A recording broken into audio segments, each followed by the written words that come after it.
Assalamualaikum warahmatullahi wabarakatuh. Salam lestari. Selamat datang kawan-kawan di channel Cerita Pendaki, channel yang belajar mengupas tentang hal pendakian, mengupas tentang beberapa hal materi tentang mountaineering. Jadi kawan-kawan yang baru datang di channel saya, selamat bergabung, selamat belajar. Ayo kita belajar bareng-bareng tentang beberapa hal materi tentang pendakian, terutama buat pemula.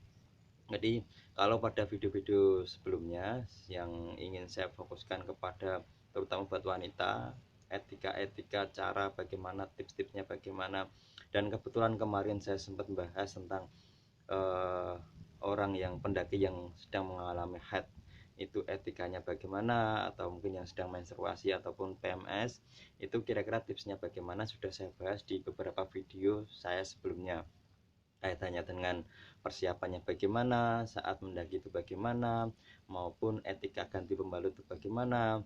Nah, sekarang video ini saya ingin bahas kepada kawan-kawan, saya ingin berbagi tips kepada kawan-kawan tentang bagaimana etika kawan-kawan ketika kencing dan berak pada waktu masa menstruasi ataupun haid.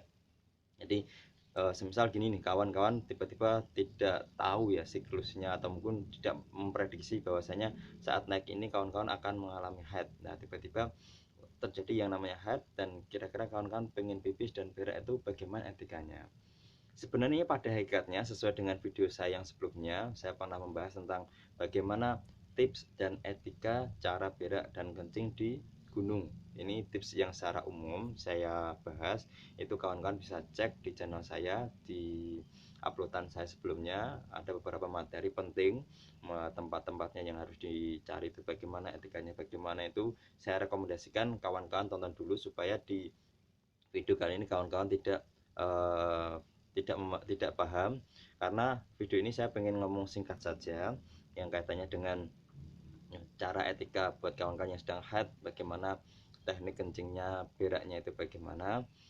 Fokus pada video ini saya ingin ngomong ketika kawan-kawan tiba-tiba kok pengen kencing dan pengen berak, buat yang sedang haid itu usahakan semisal sudah cari tempat ya, sudah cari tempat dan ya sudah dirasa nyaman. Beberapa tips yang saya sampaikan sebelumnya, etika-etika ganti pembalut itu juga ada tips-tips. Oh, ini harusnya bawanya yang harus dibawa ini plastik, kawan-kawan harus bawa penutup, kawan-kawan harus ajak temen dan yang lainnya. Usahakan ketika kawan-kawan kencing maupun berak dan itu tiba-tiba kok ada beberapa bercak darah yang kawan-kawan jatuh ke bawah, usahakan kawan-kawan tuh gali. Jadi ini saya rekomendasikan buat kawan-kawan. Jadi setelah kawan-kawan di suatu tempat, kawan-kawan kok kencing maupun berak, usahakan gali dulu tempatnya itu. Jadi sesuai dengan etika ya, jangan di jalur pendakian, jangan di tempat makam, jangan di tempat yang disakralkan maupun yang lainnya yang pernah saya bahas itu. Jadi ini sudah cari tempat yang bagus dan usahakan kawan-kawan itu memang benar-benar digali tanahnya, terus ketika kencing masukkan di tempat tersebut. Etikanya juga dijaga, permisi permisi mbah, atau permisi, atau bilang amit mbah, atau dan yang lainnya terserah dari bahasa kawan-kawan masing-masing. Ketika sudah selesai, meskipun kawan-kawan itu tidak nanti juga tidak ngasih bercak atau darah ke tempat tersebut, tapi usahakan ketika tutup itu jadi aman. Jadi etikanya itu jangan nanti ditutupi juga dengan batu, jangan. Pokoknya kalau bisa usahakan jangan apa ya, sembarangan kita memindah satu batu ke tempat yang lain, meskipun buat tempat pasak, buat nindihin itu, karena ada beberapa juga gunung yang etikanya tidak diperbolehkan, kecuali kawan-kawan tahu oh gunung ini tidak masalah. Nah, itu nggak masalah, terserah dari kawan-kawan. Yang penting usahakan digali tempatnya, tempat untuk berak maupun tempat untuk kencing. Setelah selesai, kawan-kawan tutup lagi dengan tanah tadi maupun dengan beberapa daun-daun yang sudah ada di situ. Jadi ini etika buat kawan-kawan supaya kawan-kawan ketika ingin pipis ataupun berak buat yang sedang haid ini lebih berhati-hati. Atau syukur-syukur kawan-kawan bisa tanyakan dulu pada pihak base camp, pihak pengelola dari gunung tersebut, kira-kira apa saja yang harus saya lakukan, apa saja yang harus saya hindari, dan bagaimana tipsnya, mungkin yang lebih tahu di gunung tersebut. Mungkin itu hanya sebentar saja video ini. Nanti ketika kawan-kawan pengen request, Mas harusnya bagaimana Mas ketika naik gunung, saya pendaki pemula, saya belum bisa, kadang saya punya ketakutan ketika naik gunung, posisi hati itu baiknya bagaimana, naik atau tidak, nanti akan saya bahas di video berikutnya. Makanya support terus channel ini supaya channel ini tetap berkembang dan bisa belajar bersama buat kawan-kawan. Yang jelas saya bukan yang paling pintar, bukan, saya juga masih pemula, dan harapan saya cuma saya pengen sharing kepada kawan-kawan hal yang bisa bermanfaat buat kita bersama, supaya pendaki di Indonesia ini juga bukan pendaki yang memang benar-benar arogan sembarangan, tapi yang benar-benar yang punya materi, yang punya edukasi buat diri sendiri dan buat teman-teman.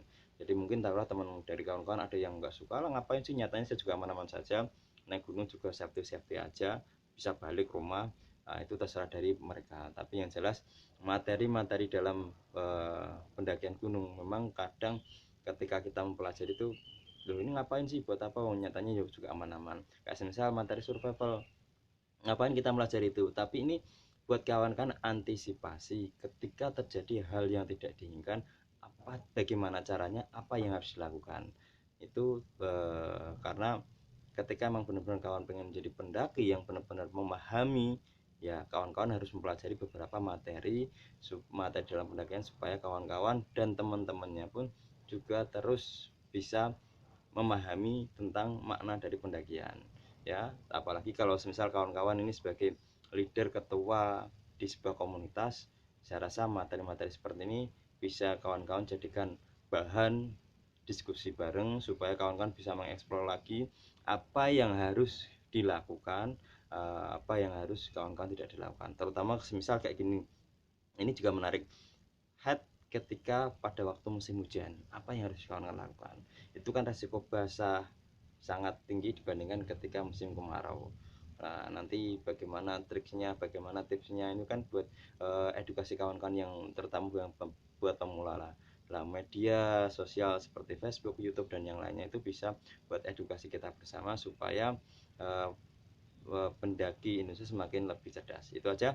Jadi tipsnya sederhana, kawan-kawan gali dulu, supaya ketika kawan-kawan ke dan berak ada tempatnya, dan itu sesuai dengan standar etika ketika kawan-kawan naik gunung. Terus setelah itu tutupi dengan tanah. Mungkin itu dari saya, semoga bermanfaat. Nanti setelah ini saya akan bahas tentang baiknya bagaimana naik gunung saat head, naik atau tidak. Nah, ini akan saya bahas detail dan bisa kawan-kawan saksikan. Jangan lupa subscribe channel ini, komentar, like, tombol lonceng silahkan nyalakan, karena saya akan terus aktif yang memberikan beberapa materi-materi yang saya kuasai, yang saya pahami buat kawan-kawan semua. Terima kasih dari saya. Assalamualaikum warahmatullahi wabarakatuh. Salam lestari.